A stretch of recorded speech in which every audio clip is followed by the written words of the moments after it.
Hello friends, very well welcome to all of you once again. Today we will going to discuss on TYBCS chapter physical networking.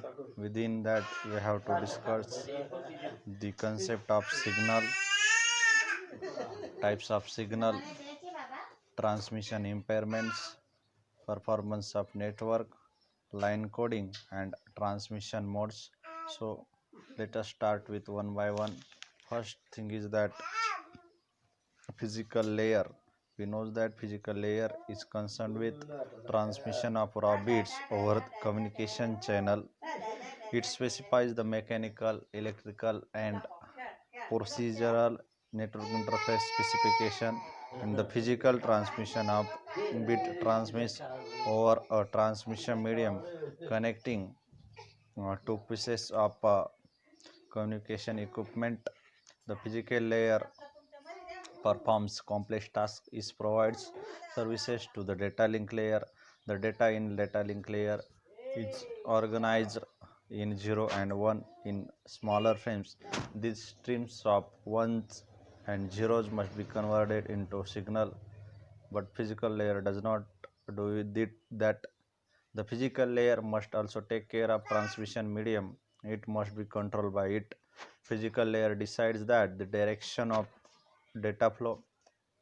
It decides on the number of logical channel for transporting data coming from different sources. Here the data refers to the information that conveys the some meaning based on some mutually agreed upon rules or conventions between sender and receiver. So here the concept is signal. We know that signal is electrical, electronic or optical representation of data that can be sent over the communication medium. Signal can be represented as the function of time and frequency. It is the mathematical terms merely function of data. Both data and signals that represent them can be either analog or digital in form. Basically signal is a time function. Here the contiguous signal varying continuously with time, that is our speech. Next one is discrete signal, that is varying at discrete time or instant or keeping the constant value certain time interval, that is Morse code or flashlight. Periodic signal, pattern repeated over the time. Periodic means pattern does not repeated over time. Here also the example of periodic is that speech. Here the figure that shows the analog and digital signal. Analog signal can have infinite number of values in range.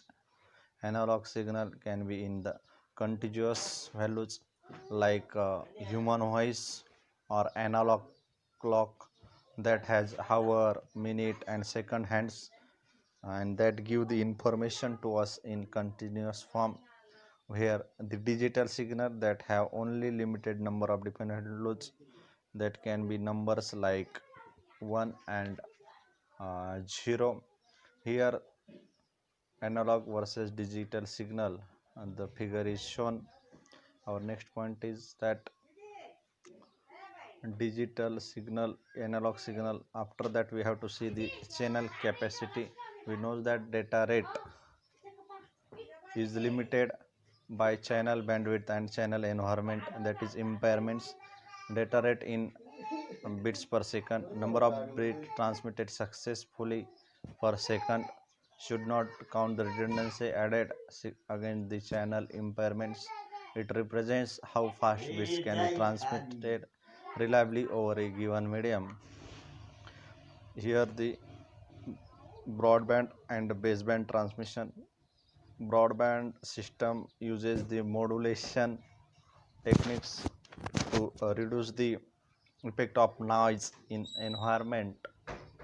Also it employs the multiple channel unidirectional transmission using the combination of phase and amplitude modulation. While when we talk about baseband, it is the digital signal that transmitted on medium using one of the signal codes like NRZ, that is non-return 0, RZ means return 0, Manchester, biphase, M code, etc. It is called as the baseband.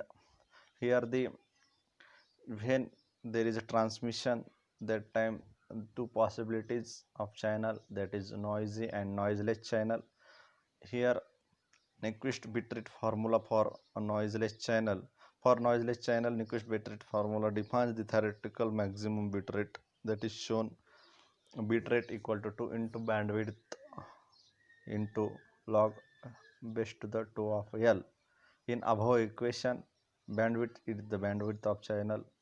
L represent the number of signal levels used to represent data, and the bit rate is the rate bits per second. Bandwidth is fixed quantity, so it can be changed. Hence, the data rate is directly proportional to the number of signal levels. Here, one example is given. Next point is that noisy channel. For noisy channel, there is Shannon's capacity formula. In reality, we cannot have noiseless channel. We know that the channel is always noisy.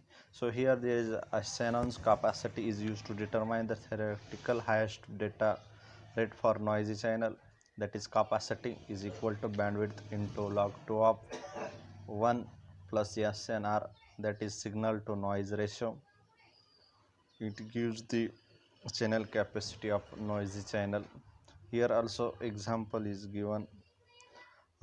Our next point is that transmission impairments.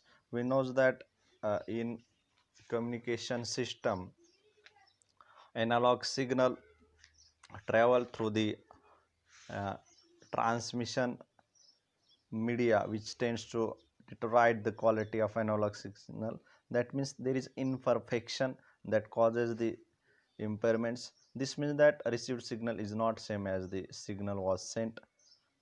There are transmission impairment causes. First one is that attenuation, second is distortion, and third one is the noise.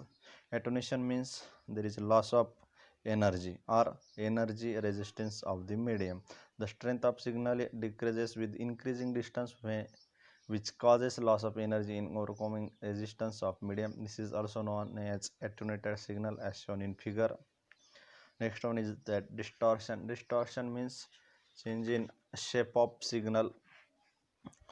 It is the alternation of signal due to the differing propagation speed of each of the frequencies that make up signal.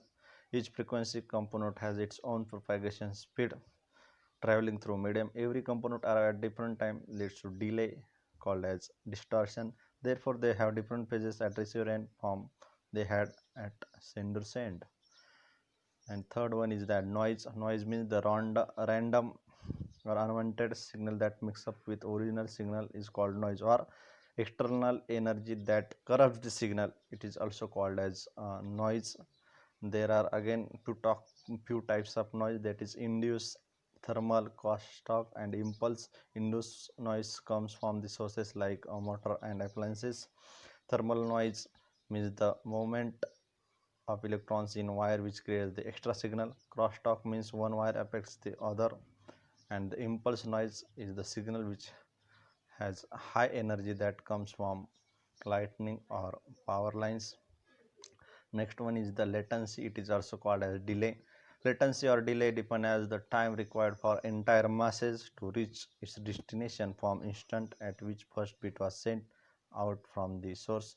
There are different types of delay: transmission, propagation, queuing, and processing delay. Transmission means time taken to put a packet onto link. Propagation means time taken by the first bit to travel from sender to the receiver at the end of link.